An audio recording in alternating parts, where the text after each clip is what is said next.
คนลาวเดือดเมื่ออ้ายวินอินฟูชื่อดังของประเทศลาวบริจาควัตถุสิ่งของช่วยเหลือผู้ประสบภัยน้ำท่วมอยู่ที่ประเทศไทยคนลาวบางคนถึงขันด่าว่าขายศาสตร์ก็มีซึ่งดังเล่านี้ติดตามได้ในคลิปนี้เด้อเว้าได้ว่ากลายเป็นกระแสลามาฮ้อนแห้งในขณะนี้เด้อก็ว่าได้เมื่ออ้ายวินไล่ทำการบริจาควัตถุสิ่งของไปช่วยเหลือผู้ประสบภัยน้ำท่วมอยู่ที่จังหวัดเชียงรายประเทศไทยสำหรับผู้ใดที่บ่ฮู้จักอ้ายวินเพิ่นแม่นเป็นนักธุรกิจและอินฟลูเอนเซอร์ชื่อดังสัญชาติลาวแต่ในขณะนี้เพิ่นได้ทำการตลาดและขายสินค้าอยู่ในประเทศไทยและในส่วนที่อ้ายวินทำการตลาดอยู่ที่เมืองไทยเพิ่นก็ไล่กำไรอย่างมหาศาลจากลูกค้าชาวไทยที่สั่งซื้อสินค้านำเล่าลังนั้นจึงบ่แปลกที่อ้ายวินจะช่วยเหลือผู้ประสบอุทกภัยอยู่ที่ประเทศไทยเช่นเดียวกันนอกเหนือจากประเทศลาวซึ่งอ้ายวินแม่นได้ช่วยเหลือทั้งสองฝั่งของเด้อทั้งประเทศลาวและประเทศไทยสืบเนื่องจากในขณะนี้ภาคเหนือของประเทศลาวและไทยแม่นถูกน้ำท่วมอย่างหนักหน่วงโดยทางล้านฝั่งสปป.ลาวอ้ายวินได้ช่วยเหลือเป็นเงินจำนวน100 ล้านกีบหรือประมาณ 150,000 บาทสบายดีพี่น้องวินขอเว้าเรื่องหลวงน้ำทาเด้อวินหากับเบิงเวทแล้วมาเนาะเราวินเห็นนั่นวิดีโอตัวนี้พี่น้องเบิงเด็กน้อย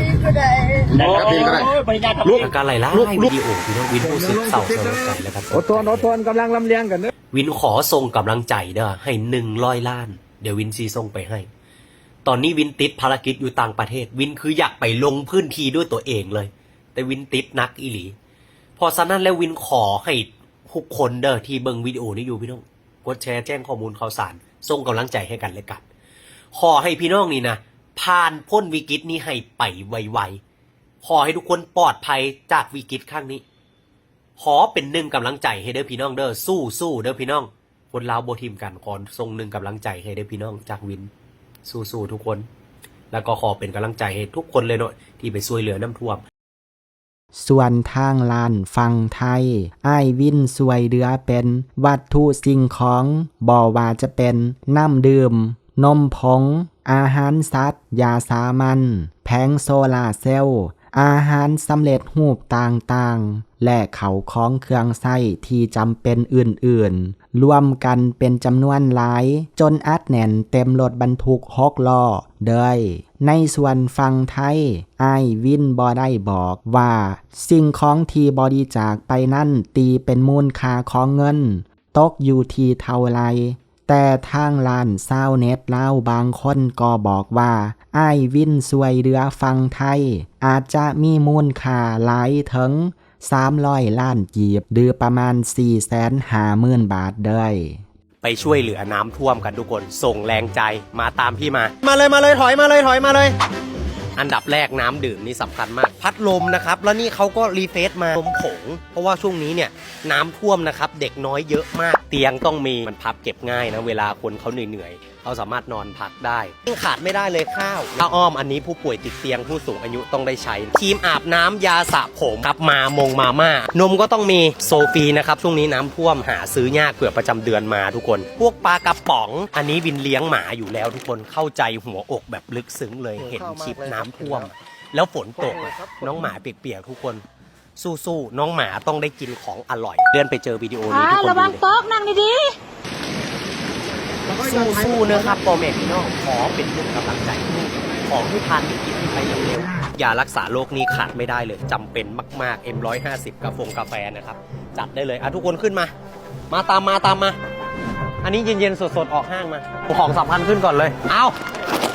นมผงเด็กเล็กอันนี้สำคัญมากให้เสร็จแล้วพวกเรามาเอาขึ้นเลยเอาขึ้น กำลังใจจากผมและทีมงานกำลังส่งไปฮื้อนะครับโซลาร์เซลล์กำลังมาถึงนะครับเพราะว่าเขาแจ้งมาว่าน้ำไฟเนี่ยมันตัดหมดเลยน้ำท่วมทุกคนแล้วก็เอาของมาเติมตอนนี้ก็มืดหมดละเกียร์รถจะออกแล้วนะครับสำหรับพ่อแม่พี่น้องนะครับที่ประสบภัยน้ำท่วมอยู่ขอเป็นหนึ่งกำลังใจฮื้อนะครับขอฮื้อผ่านวิกฤตนี้ไปฮื้อได้ความรักจากวินแน่นๆเต็มๆกำลังจะส่งไปฮื้อนะครับสู้ๆครับซึ่งแอดมินก็คิดว่าการที่อ้ายวินจะช่วยฟังใดหลายกว่าฟังไรก็เป็นสิทธิ์ของเพิ่นและที่สำคัญคืออ้ายวินก็ช่วยทั้งลาวและไทยอีกทั้งเป็นจำนวนเงินที่บ่หน่อยเลยฉะนั้นการที่อ้ายวินช่วยเหลือฟังไทยหลายกว่าฟังลาวแอดคิดว่าก็สมเหตุสมผลแล้วเนื่องจากในตอนนี้เพิ่นขายสินค้าและเหตุการณ์ตลาดอยู่ที่ประเทศไทยจนพาให้บริษัทของอ้ายวินอยู่ในไทยไล่กำไรมหาศาลจากการขายสินค้าให้ลูกค้าที่เป็นคนไทย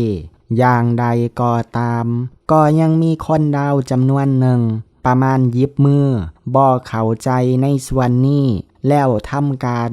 มาคอมเมนต์ต่อว่าอ้ายวินแต่ก็ยังดีที่คนดาวอีกนับบ่ถ้วนเข้าใจอ้ายวิน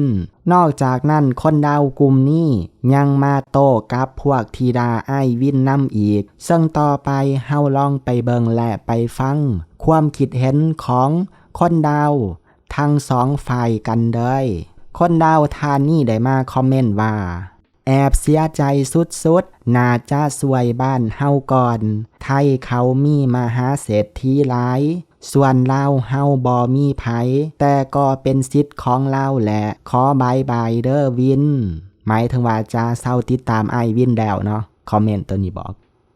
แล้วก็มีคนดาวอีกคนหนึ่งมาตอบกลับว่าลาวสวยแล้วเด้อ100 ล้านกีบแล้วก็มีคนดาวอีกคนหนึ่งมาตอบกลับอีกว่าแต่เครื่องในรถหันบ่รุด300 ล้านกีบสวยเล่าแต่100 ล้านกีบคอมเมนต์ต่อมาเพิ่นหากินนำคนไทยลูกค้าส่วนหลายก็เป็นคนไทยถ่ายวิดีโอนี่ก็ถูกใจลูกค้าของเพิ่นก็ตรงเป้าหมายแล้วบ่มีไผเฮ็ดคอนเทนต์โดยบ่อยากได้หยังกลับคืนมาหรอกมาฟังที่คอมเมนต์ต่อมาไล่มาคอมเมนต์ต่อว่าอ้ายวินว่าเดิมลังทำอิฐก็แมนคนดาวนี่แหละตอนนี้ลูกค้าไทยหลายกว่าก็บ่แปลกหรอกประชากรไทยหลายกว่าลาวหลายแต่บ่ควรดื่มจุดเดิมต้นมาฟังที่คอมเมนต์ของคนดาวทานต่อมาไล่มาคอมเมนต์ต่อว่าอ้ายวินว่าสวยแต่คนไทยโตเองเป็นคนดาวแท้ๆคอมเมนต์ของคนดาวทานต่อมาเห็นคอมเมนต์บอกว่าคือบอไปสวยน้ำท่วมประเทศลาวแลดื่มสาดแล้ววะสติจ้าอ้ายวินลาวสีสวยหรือบอสวยก็เป็นสิทธิ์ของลาวส่วนเดืองสวยนั่นส่วนตัวคิดว่าอ้ายวินสวยอยู่หลอกใจเย็นคอมเมนต์ของคนดาวทานต่อมาคอมเมนต์นี่เพิ่นน่าจะยังบ่ทันฮู้ข่าวว่าอ้ายวินไล่บริจาคเงินช่วยเหลือคนดาวแล้วซึ่งเพิ่นได้มาคอมเมนต์ว่าประเทศลาวกันเองบ่ช่วยไปช่วยประเทศไทยมาฟังที่คอมเมนต์ต่อมากูละเบื่อพวกที่เม่นเป็นหยังบ่ช่วยคนดาวไล่ติดตามอ้ายเพิ่นละวะ100 ล้านกีบซ้ำนี่ก็ถือว่าหลายสุดแล้วเงินก็เงินดาวไปเดือดร้อนหยังสูคนที่เขาเว้าว่าบ่สวยหยังหันสู้เคยสวยหยังแลคอมเมนต์ต่อมาดื่มเหล้าแล้วเลิกติดตามเลยสู้เจ้ามาฟังที่คอมเมนต์ของคนดาวคนสุดท้ายในคลิปนี้ได้บอกว่าพวกที่ว่าเล่าเลยคือบอมาสวยเล่าแลสติเล่ากะสวย100 ล้านกีบละเล่